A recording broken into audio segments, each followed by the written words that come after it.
Now, let's go to contract, the one I prefer. It's the as-is FAR/BAR contract. Now, why do I like the as-is contract? Because as a buyer, it's really simple. You got a right to inspect, right to cancel. You can cancel for any reason you want. If your dog doesn't like the doghouse, cancel. You don't like the paint color, cancel. You can cancel with the inspection period. So with the FAR/BAR as-is contract, we don't count the first day of the contract. That's the effective date. We call it the effective date. We start the inspection period from the very next day, and you've got that amount of time to inspect the property and deliver any inspection concerns you have to the listing agent or the seller. Now let's talk about this inspection period and getting it inspected. So you hire a home inspector, which we'll get into in a minute. They give you a big report with pictures and everything. You negotiate with the listing agent, try to make a deal as far as what you want fixed.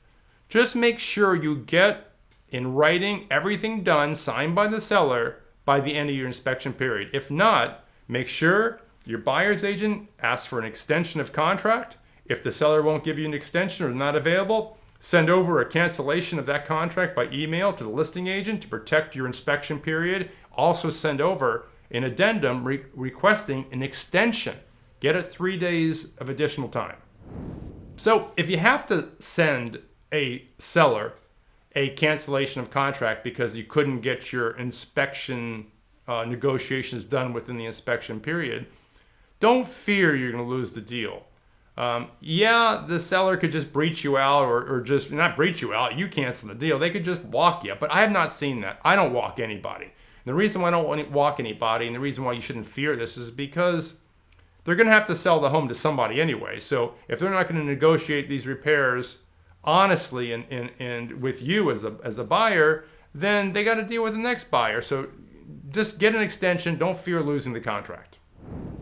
Now, so what we've done so far is we talked about a FAR/BAR contract. We talked about escrow. We talked about getting into the deal and writing these offers. So everything seems okay. Now let's talk about this inspections. What are you going to do? So you have a licensed building inspector that you're going to hire. And then you get to hire some other inspectors if you wish, like radon, mold, roof, things like that, even structural. So we're going to go through what each of these inspectors does and whether it's worth the money.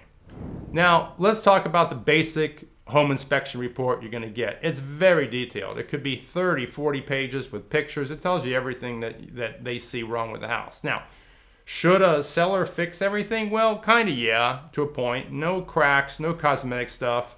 The FAR/BAR as-is contract or any of these as-is contracts do not speak to cracks and cosmetic things. Only big things like water heaters, air conditioners, roofs, appliances, mold, which is one thing. So let's get into the next report, which we'll talk about mold.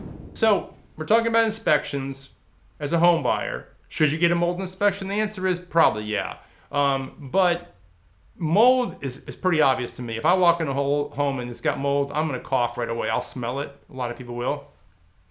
Mold occurs where obviously there's water and moisture. Where are the common areas? Well, if we have a leak in a wall, because there's a hole in the wall, it could be coming right down the wall into the baseboard, and you can pull up carpet edges and see if you see any evidence of water. Same thing with bathrooms, where you have a half wall and a shower. Down that half wall can be a problem, and especially the garage, where the trunk line meets the air handler unit. A lot of moisture in there hitting the cold air. A lot of mold can grow there.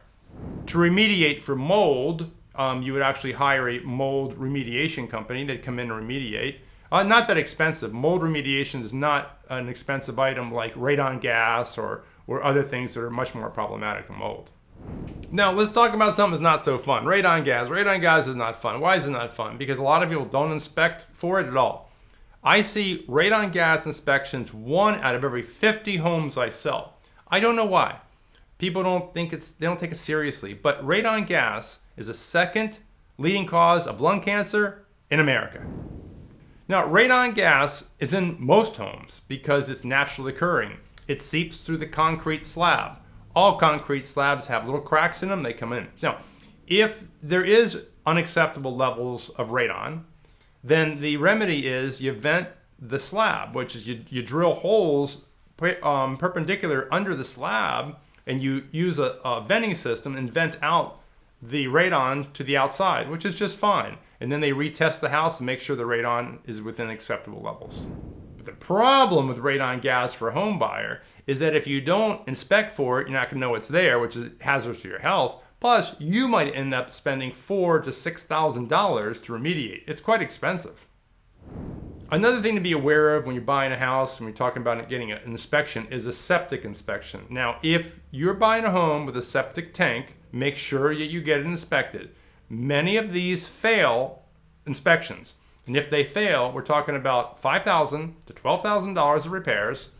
So get it inspected. If your buyer's agent says you don't have one, I would still check with the county. Look everywhere. Call the county, call zoning, look everywhere you can to find out if you have a septic system, because sometimes buyer's agents are unaware of it, and sometimes sellers are unaware that they're on septic.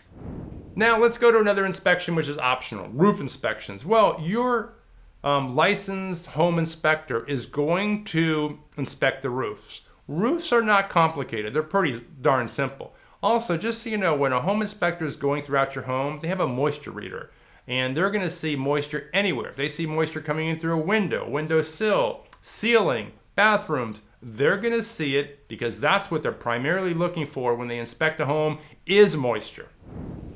So if you find moisture inside the house, then you're going to have to think about getting a roofer out there for a couple reasons. You need to know how much it's going to cost to repair the roof, but also you need an estimate about how much it's going to cost to put a new roof on. So how do you ask a seller to give you a new roof? It's kind of difficult. Number one, they might not have the money.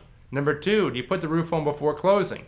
Do you get a credit and then re-roof after closing? What about insurance? Not easy to get homeowners insurance with what we call a dead roof, a roof that's older than 15 years. So next video, we'll talk about how we can navigate this roof stuff. There's a couple ways to handle a bad roof. So if we've identified we got a bad roof and the seller is going to pay for the roof, ask the seller to re-roof right now and extend the close date out 15, 20 days, 30 days. But the problem is some roofers are so backed up, might take 60 days to get a roofer out there and you want to close. Well, no problem. Close with the bad roof. Hopefully you can get some temporary insurance in place.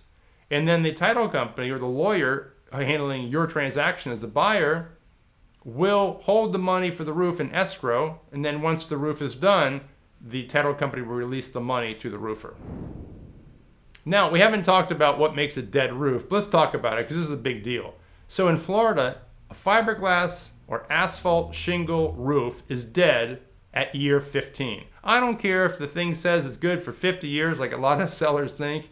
Not the way 4-point inspectors look at it, the insurance companies inspectors that inspect for roofs and other things for insurance. At 15 years, a shingle roof is dead. So if you're dealing with a roof that's 15 years or older, it is a dead roof. You got to get a remedy for that roof. Just as a side note about getting windstorm or homeowners insurance, so many companies are going out of business these days. So a roof is very important. So it's not just buying a home and then having to spend 15 to 20 grand on a new roof. It's not that. It's also the ability to get insurance that's affordable. So still talking about home inspections here. We're trying to save you money here. Things you need to look out for. So when inspecting a home, you don't want cast iron plumbing. Cast iron plumbing is a no because it's brittle, it cracks, it causes all kinds of problems. So if you got cast iron, the home inspector is going to catch it likely, hopefully, and that needs to be completely remediated or a huge credit for that. That's a big topic. As well, polybutylene plumbing. Polybutylene is like PVC, but very brittle, very bad. Some inspectors they'll call it out maybe if they see it, hopefully they do, but they won't say replace it. It's a 50-50 chance. I'm telling you, polybutylene plumbing's gotta go. You gotta get the credit from the seller or they gotta fix the polybutylene. Take it out, plumb it through the attic. There's ways to do it. It's called polybutylene. Careful as you